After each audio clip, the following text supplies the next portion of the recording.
Hello అందరికీ welcome back to Anu KR vlogs. నేను మీ అనురాధ. ఈ రోజటి రెసిపీ వచ్చేసి నేను జొన్న పిండితో బ్రేక్ఫాస్ట్ రెసిపీని చూపించబోతున్నాను. ఎక్కువగా ఆయిల్తో పని లేకుండా ఉడికించి చాలా ఈజీగా ప్రిపేర్ చేసుకోవచ్చు. చాలా హెల్తీ బ్రేక్ఫాస్ట్ రెసిపీ. తప్పకుండా వీడియో ఎక్కడ స్కిప్ చేయకుండా చూసేయండి. ముందుగా ఒక మిక్సీ జార్ని తీసుకొని అందులోకి 1 ఇంచు వరకు అల్లం ముక్కని, 3 వెల్లుల్లిని, 1 గుప్పెడు కొత్తిమీర ఆకులని, 2 పచ్చిమిర్చిని ఈ విధంగా చుంచి తీసుకోవాలి. 1/2 టేబుల్ స్పూన్ వరకు వాముని, 1/2 టేబుల్ స్పూన్ వరకు జీలకర్రని తీసుకొని మిక్సీ పట్టేసుకోవాలి. మిక్సీ పట్టేసుకున్న ఈ పేస్ట్ని కొద్దిసేపటి వరకు పక్కన ఉంచుకుందాం.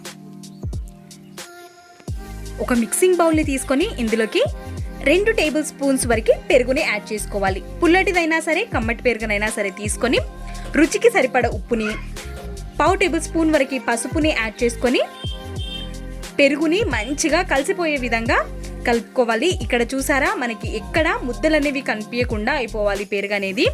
ఈ విధంగా మనం కలుపుకొని తీసుకోవడం వల్ల పిండిలోకి మంచిగా కలిసిపోతుంది, ఎక్కడ ముద్దలుగా లేకుండా.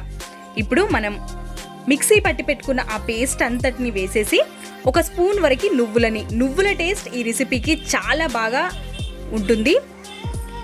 1/4 కప్పు వరకు బీన్స్ని, 1 కప్పు వరకు సొరకాయ తురుముని, 1 కప్పు వరకు జొన్న పిండిని, 1/4 కప్పు వరకు శనగపిండిని యాడ్ చేసుకోవాలి.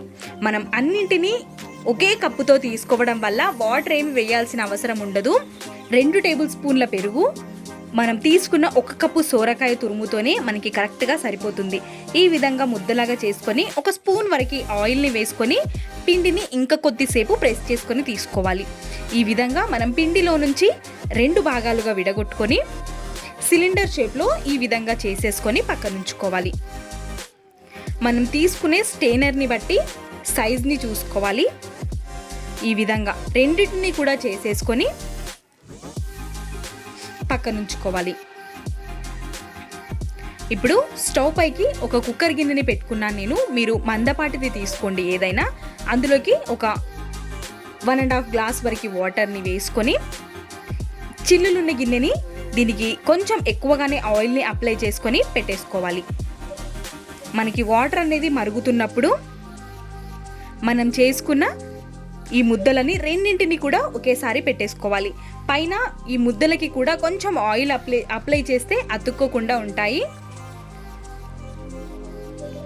ఈ విధంగా వీటిలో పెట్టేసుకొని మూతని కవర్ చేసుకొని లో టు మీడియం ఫ్లేమ్లో ఒక 15 నిమిషాల పాటైనా ఉడికించుకోవాలి. మనం నెమ్మదిగా ఉడికించుకుంటే లోపల వరకు ఉడుకుతుంది మంచిగా. ఈ విధంగా మూతని తీసి ఒకసారి చెక్ చేద్దాం.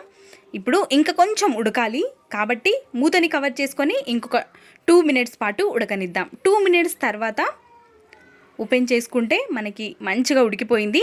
స్టవ్ ఆఫ్ చేసుకొని చల్లారేంత వరకు పక్కన ఉంచుకుందాం. చల్లారిపోయిన తర్వాత ఒక్కొక్కటిగా ఈ విధంగా తీసుకోవాలి. చూసారా, మనకి గిన్నెకి ఎక్కడ అతుక్కోకుండా ఈజీగా వచ్చేసాయి కదా. కంప్లీట్గా చల్లారిపోయిన తర్వాత మాత్రమే వీటిని కట్ చేసుకోవాలి. ముందే కట్ చేసుకుంటే విరిగిపోతాయి. కట్ చేసుకొని మనం వీటన్నిటినీ ఈ విధంగా కూడా తినేయొచ్చు.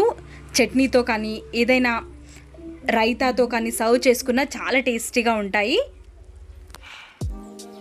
చూసారా ఎంత బాగా వచ్చాయో. లోపల బీన్స్, మనం వేసుకున్న సోరకాయ చాలా బాగుంటుంది రుచి కూడా. షుగర్ పేషెంట్స్కి కానీ డయాబెటీస్ ఉన్న వాళ్ళకి మంచి రెసిపీ అని చెప్పొచ్చు. నేను ఇక్కడ కొంచెం పోపుని ప్రిపేర్ చేసుకుంటాను. ఇందులోకి ఆయిల్ వేసుకొని జీలకర్ర, ఆవాలు, మినప్పప్పుని కూడా వేసుకొని వేయించుకోవాలి. ఒక 2 పచ్చిమిర్చిని ఈ విధంగా సన్నగా కట్ చేసుకొని తీసుకోవాలి. 1 స్పూన్ వరకు రెడ్ చిల్లీ ఫ్లేక్స్ లేకపోతే అదే విధంగా రెడ్ మిర్చిని చుంచుకొని కూడా వేసుకోవచ్చు.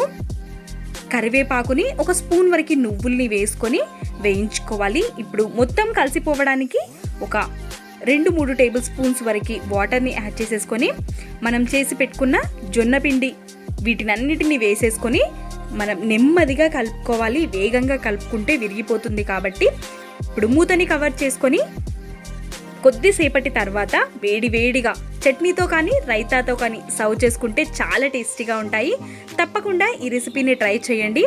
మీకు ఎలా కుదిరిందో మీ వాల్యుబుల్ ఫీడ్బ్యాక్ని కమెంట్ సెక్షన్లో తెలియచేయండి.